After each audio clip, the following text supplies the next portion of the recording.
Je m'appelle Patricia et je parlerai ici au nom de Hildegard Schneider, directrice de World Wide Wings. Voici l'épisode 80 de ma série Éveil messianique intitulée « Ton eau devient-elle du vin ?»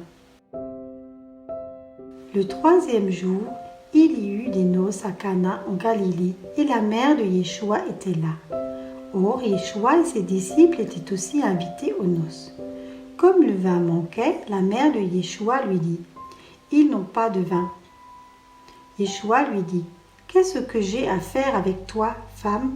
Mon heure n'est pas encore venue. » Sa mère dit aux serviteurs « Quoi qu'ils vous disent, faites-le. » Or, il y avait là 6 jarres d'eau en pierre, selon la coutume de purification des Juifs, et chacune d'elles contenait 2 ou 3 mesures. Yeshua leur dit « Remplissez les jarres d'eau », et ils les remplirent jusqu'au sommet. Et il leur dit « Puisez maintenant et apportez-en à l'ordonnateur du repas. » Et ils l'apportèrent. Lorsque l'officiant eut goûté l'eau devenue vin, il ne savait pas d'où il venait, mais les serviteurs qui avaient puisé l'eau le savaient. L'officiant appela l'époux et lui dit « Tout homme met d'abord le bon vin, puis, quand ils sont ivres, le moindre. Toi, tu as gardé le bon vin jusqu'à présent. » Ce commencement de signe, Yeshua le fit à Cana en Galilée, et il manifesta sa gloire, et ses disciples crurent en lui. Jean 2, versets 1 à 11. Tout ce que Yahweh et son Fils Yeshua commencent, ils l'accomplissent. Tout est en cycle, c'est-à-dire que les événements initiaux se répéteront à la fin. Ainsi, le commencement se répète à la fin. Le mariage à Cana était le prélude au miracle du Messie et une image des noces du Messie qui auront lieu à la fin lors de son retour. L'indication « le 3e jour, il y eut des noces » fait référence aux noces de la fin. Le prophète Osée nous l'explique. Au bout de 2 jours, il nous rend la vie. Le 3e jour, il nous redresse et nous vivons devant sa face. Osée 6, verset 2. Nous savons par la 2e lettre de Pierre, chapitre 3, verset 8, qu'un jour est pour Yahweh comme 1000 ans et 1000 ans comme un jour. Ainsi, 2000 ans se sont écoulés depuis la venue de Yeshua sur terre. Nous vivons au début du 3e millénaire, ou, en d'autres termes, au 3e jour, au cours duquel auront lieu les noces du Messie.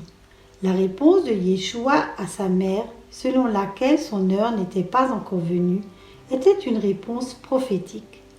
En effet, l'heure de son mariage n'était pas encore arrivée. Il fallait d'abord remplir les jarres d'eau. Les jarres d'eau sont un symbole. Nous sommes ces jarres devenant des récipients destinés à recevoir de l'eau. D'abord, nous avons reçu la première purification par le lavage avec de l'eau, c'est-à-dire nous sommes nés d'eau et d'esprit. Yeshua répondit « En vérité, je te le dis, si un homme ne naît pas d'eau et d'esprit, il ne peut entrer dans le royaume d'Élohim. » Jean 3, verset 5. Cette première purification par le lavage avec de l'eau évoque une nouvelle vie et une nouvelle nature ne pouvant être répétée.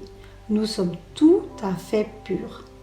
Mais il n'en reste pas moins vrai que, parce que nous vivons dans un monde souillé, nous devons, selon Éphésiens, chapitre 5, verset 26, être sanctifiés et purifiés par le lavage avec de l'eau par la parole. C'est le 2e lavage où, en d'autres termes, nous remplissons notre cruche de pierre, notre vie terrestre avec de l'eau, avec la parole de Yahweh. Et plus nous étudions sa parole, toute sa parole, plus nous nous remplissons de cette eau précieuse. Dans Exode 29, verset 4, nous lisons « Tu feras approcher Aaron et ses fils à l'entrée de la tente de réunion, et tu les laveras avec de l'eau. » Les prêtres devaient se laver entièrement. Dans la traduction grecque des Saintes Écritures, on le voit clairement par le mot louo, qui est différent du mot grec lipto, qui désigne le lavage des mains et des pieds. N'a pas besoin de se laver, lipto, sauf les pieds, est utilisé pour le lavage de leurs mains et de leurs pieds dans le bassin à l'entrée du tabernacle, chaque fois qu'ils entraient dans le sanctuaire. Exode 30, versets 18 à 21. Revenons aux noces de Cana. Il y avait 6 jarres d'eau en pierre. En hébreu, le nombre 6 représente toujours l'homme, ainsi que les 6000 ans de l'histoire de l'humanité. Ainsi, les 6 jarres d'eau représentent les êtres humains au sein des 6000 ans d'histoire de l'humanité. Nous nous remplissons de la parole de Yahweh. En faisant Teshuvah, nous revenons à l'enseignement de toute la parole de Yahweh, la Torah. Ainsi, notre cruche d'eau se remplira d'eau. Imagine que tu n'y mettes que la parole de la Brit Hadasha, la cruche d'eau ne sera qu'à moitié pleine. Pour que l'eau devienne du vin, la condition était que les récipients soient pleins d'eau. C'est pourquoi nous devons nous acquitter de toute la parole de Yahweh et ne pas déclarer invalide une partie, c'est-à-dire la Torah. Les serviteurs qui avaient puisé l'eau savaient, contrairement à l'ordonnateur du repas, d'où venait le vin. Afin de mieux comprendre la tâche des serviteurs, je me réfère à l'histoire de Rebecca. Eliezer, une image pour la Ruach HaKodesh, demanda à Yahweh, lors de la recherche d'une épouse pour Isaac, une image pour Yeshua, ce qui suit. Que cela se fasse maintenant. La jeune fille à qui je dirai, incline donc ta cruche pour que je boive, et qui alors dira, bois, et je ferai boire aussi tes chameaux. Voilà ceux que tu as destinés à ton serviteur Isaac, et c'est à cela que je reconnaîtrai que tu as fait preuve de bonté envers mon Seigneur. Genèse 24, verset 14. L'épouse pour Isaac devait être caractérisée par le fait qu'elle donnerait de l'eau. En effet, elle servit de l'eau non seulement à Eliezer, mais aussi aux 10 chameaux. Alors, le serviteur prit 10 chameaux parmi les chameaux de son maître et partit en emportant toutes sortes de biens de son maître. Il se leva et partit pour Aram-Naharaim, à la ville de Nahor. Genèse 24, verset 10. Elle descendit à la source, remplit sa cruche et remonta à nouveau. Le serviteur courut à sa rencontre et lui dit « Laisse-moi donc siroter un peu d'eau dans ta cruche. » Elle répondit « Bois, mon maître. » Et elle se hâta d'abaisser sa cruche sur sa main et de lui donner à boire. Et quand elle lui eut donné assez à boire, elle dit « Je puiserai aussi pour tes chameaux, jusqu'à ce qu'ils aient assez bu. » Et elle se hâta de verser sa cruche dans la rigole d'abreuvement, courut encore une fois au puits pour puiser et puisa ainsi pour tous ses chameaux. Genèse 40, versets 16 à 20. Rebecca, image représentative de l'épouse de Yeshua, abreuva les 10 chameaux qui représentent les 10 tribus perdues d'Israël.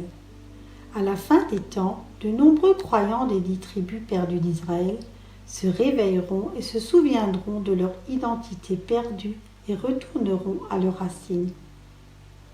Les chameaux ont soif et boivent beaucoup d'eau. Rebecca le sait et elle s'en charge. Tout comme les serviteurs au mariage, ils font le plein d'eau et savent donc que l'eau sera transformée en vin par Yeshua HaMashiach. Ainsi, la Ruach HaKodesh, ici Eliezer, est conduit à une épouse qui donne la parole de Yahweh, la Torah, remplie d'eau les jarres de pierre. Cette histoire est profondément prophétique, surtout pour la dernière génération. Les jarres doivent être remplies jusqu'au 3e jour, car les noces auront lieu le 3e jour. Une autre réflexion à ce sujet, où l'eau est-elle transformée en vin? Dans la cave à vin, comme il est dit dans Cantique des Cantiques, chapitre 2, verset 4, « Il me fait entrer dans la cave à vin ». Le mot hébreu pour cave à vin est Baït Haïn. Le mot aïn vient de la racine qui signifie débordant. Il s'agit donc de faire déborder le récipient. Le mot hébreu baït signifie maison et ou faisant partie du même ménage, ou le pays d'Éphraïm ou le temple. Cela ne signifie-t-il pas que dans la cave à vin baït aïn, le vase rempli appartenant au même foyer, c'est-à-dire à son royaume, est amené à déborder. Ainsi, dans notre histoire des noces du Cana, la boucle est bouclée, car les jarres ont été remplis à rabord. Yeshua nous conduit dans la cave à vin et son amour est notre signe. Qu'est-ce que Yeshua entend par amour? Celui qui a mes commandements et qui les garde, c'est celui qui m'aime. Jean, chapitre 14, verset 21. Yeshua se sent donc aimé de nous lorsque nous gardons ses commandements. Et où trouvons-nous ces commandements? Dans la Torah. Ainsi, la boucle est bouclée une fois de plus, n'est-ce pas? Il vit selon ses enseignements et nous aime en nous accordant tout ce à quoi il est tenu d'un point de vue purement juridique, par son alliance avec nous. Veuillez consulter les épisodes 77 et 5. La parabole des 10 vierges reprend la même idée, mais il s'agit ici d'huile et non d'eau. Il existe un épisode à ce sujet, le numéro 10, les vierges sages et les vierges folles. Je vous encourage à remplir votre récipient d'eau. Il est encore temps de le faire. Faites teshuva. Vous trouverez beaucoup d'informations à ce sujet dans mes épisodes sur YouTube ou vous pouvez m'envoyer un courriel à office@worldwidewings.de. Vous pouvez faire une demande pour télécharger gratuitement mon livre Plein d'huile, plein de lumière. Mes livres seront bientôt disponibles en portugais. Soyez richement bénis. Je vous remercie pour votre écoute et vous invite à nous rejoindre sur Facebook. Éveil messianique.